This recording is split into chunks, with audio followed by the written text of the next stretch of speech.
২৬-এর বিধানসভা নির্বাচনে বাজিমাত করতে বাংলার অস্মিতা ইস্যুকেই হাতিয়ার করেছে বিজেপি। দুর্গাপুরের জনসভা থেকে সেই বার্তাই দিলেন প্রধানমন্ত্রী নরেন্দ্র মোদী। শুক্রবার বক্তব্যের শুরুতেই মা দুর্গা ও মা কালীর নাম নেন প্রধানমন্ত্রী।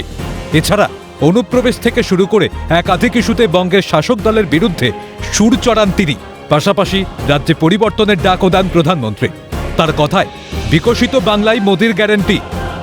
को सिंडिकेट नहीं, स्टार्टअप का इकोसिस्टम चाहिए। साल को ऐसी सरकार चाहिए जो शांति और सुरक्षा की गारंटी दे सके। भाजपा इसी संकल्प को लेकर के आगे बढ़ रही है। पश्चिम बंगाल के पुनर्जागरण का कालखंड है। यहाँ के गांव-गांव में एक नई उम्मीद, नई लहर देख रहा हूं। यहाँ के नौजवानों में एक नया जोश अनुभव कर रहा हूं।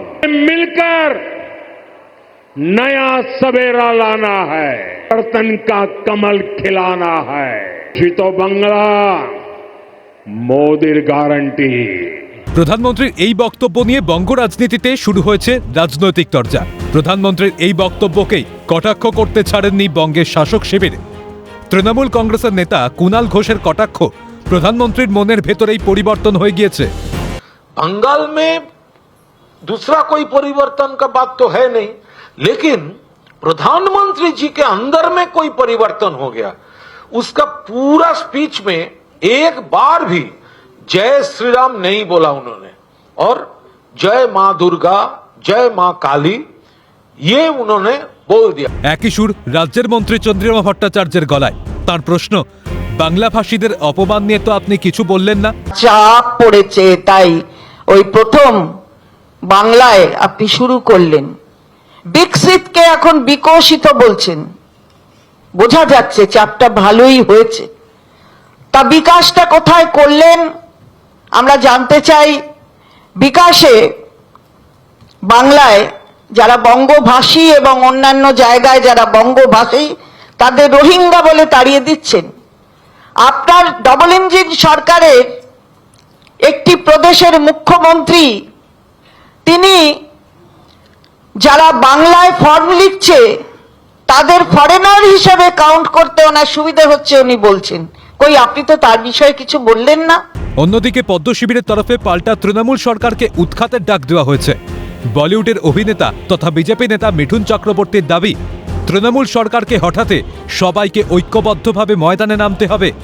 বাংলার মানুষ আপনাকে যে জায়গায় রাখে, যে হৃদয় যে জায়গায় রাখে, দেখুন সেই হৃদয় রাখে, সেটাই চাই কি হৃদয় থেকে হৃদয় দিয়ে এবার ভোট করুন। আমরা তো বলছি কে যত 9% হিন্দু যারা ভোট করেন না বেরিয়ে আসুন। যদি এই সরকারের পরিবর্তন চান আপনাদের সবাইকে বেরিয়ে এসে ভোট করতে হবে। আমরা তো নামছি, আপনারাও আমার সাথে নামুন। প্রধানমন্ত্রীর বক্তব্যকে চাঁচা ছোলা ভাষায় আক্রমণ করেছে বামেরা। সিপিআইএম নেতা সুজন চক্রবর্তীর দাবি, মানুষের ভরসা হারাচ্ছে এ রাজ্যে যেমন তৃণমূল তেমনই দেশে বিজেপি। মানুষের প্রাণের দাম দিতে পারেন।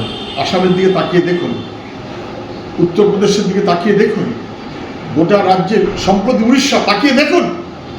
মানুষের প্রাণের দাম দিতে পারে না, মানুষের ভরসা হারাচ্ছে এ রাজ্যে যেমন তৃণমূল, দেশে তেমন বিজেপি। প্রধানমন্ত্রীর বিরুদ্ধে তীব্র আক্রমণ শানিয়েছে হাত শিবিরও।